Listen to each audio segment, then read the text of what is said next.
Hey guys, it's Joe with the Idaho Auction Barn. Got an '08 Chevy Tahoe or Suburban that we're taking for a test drive. Just finished getting the car wash done on it. It's running really nice. We've got 202,431 miles on it. The brakes feel good. I mean, everything shifted nice. The engine feels real smooth. This one does have what he called I think that's called the EcoFlex on it, and the engine will adjust how much fuel it's using based on how much power you're requiring, and you guys can look up what it is, but basically he said he can get about 19 miles to the gallon with this, so that's pretty good for this size rig.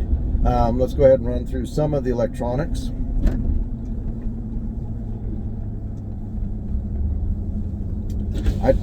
Front windows,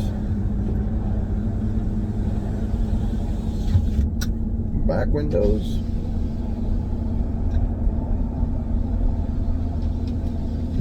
the rear hatch opens automatically. I can't obviously show that while I'm driving, but let's see how the sunroof is.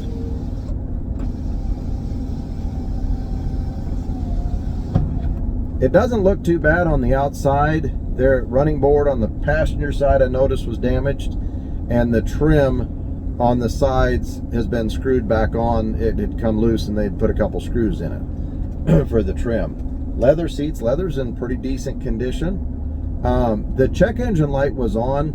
The seller said he thought it was because of a sensor. I went ahead and went down to the automotive store and borrowed their reader, and it came up with an evap leak and a oil pressure sensor, and it sounds like, if you look it up on YouTube, it sounds like these do have, the sensors go bad on them. But I've got some pictures of the codes. I went ahead and reset the codes just to see if they would kick back on while I'm driving it, because I've had that happen where the evap, I think if you leave the gas cap off, that'll cause that error code. And sometimes if the vehicle's been sitting for a little while, when you first fire them on, if the batteries are low, that can cause some errors. So I've been driving it for probably about 4 or 5 minutes just to see if those codes kick right back on or not, and nothing yet. I'll probably go around another block or another couple miles just to see if they kick on. So a DVD player in it in the back, got a nice stereo, 4-wheel drive, automatic 4-wheel drive. So I'm going to go ahead and pause the video and just drive for another couple of miles, see if we get any response on the trouble light. All right, guys, I've been running a couple miles now. The mileage is now at 202,434 from where I was at the beginning of the video when I started. Check engine light is still not on, and again, everything is running really good. I'm going to go ahead and leave the video running just another minute while I head back. It does have navigation in it. I think I got it turned off. I'm a little low on fuel, so it wanted to tell me where the nearest gas station was, and so it was navigating for me a minute ago. I'm going to kind of punch it a little bit.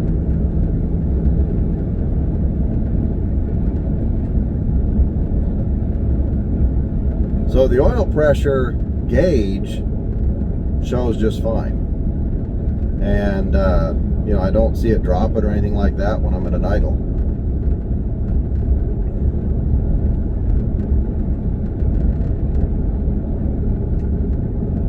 So now we're at 202,435.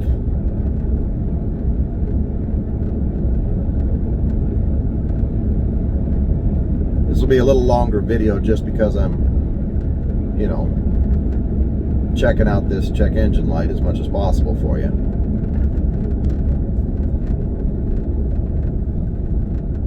So I'll go ahead and I'll cut the video off once we get to 436, and we'll call it good. So give me one more mile just to see if I get any kind of response on anything. Again, it was the evap leak is what it said, and the oil pressure sensor. And I took some pictures of it so I can show you. But I have had the evap leak be the gas lid not on correctly. So, you know, that's on. We'll see if anything kicks on here in a little bit. And then if you do a search for that code on these, the first thing that came up was a Chevy Tahoe with a bad sensor and how to replace the sensor. So there we go. 202 436. I've gone several miles now, kind of gunned it, idled it, and no check engine light coming back on. So makes me believe it was just a sensor, and possibly the fuel lid not being put on correctly at some point in time. So there you have it, guys. Pretty nice Tahoe or Suburban, brand new tires on it. He said the tires only have about 200 miles on it, and running great. I didn't get the heated seat to kick on, but a lot of bells and whistles on this. I won't be able to check them all out, but come on down, check it out for yourself. Pretty nice setup. Thanks, guys.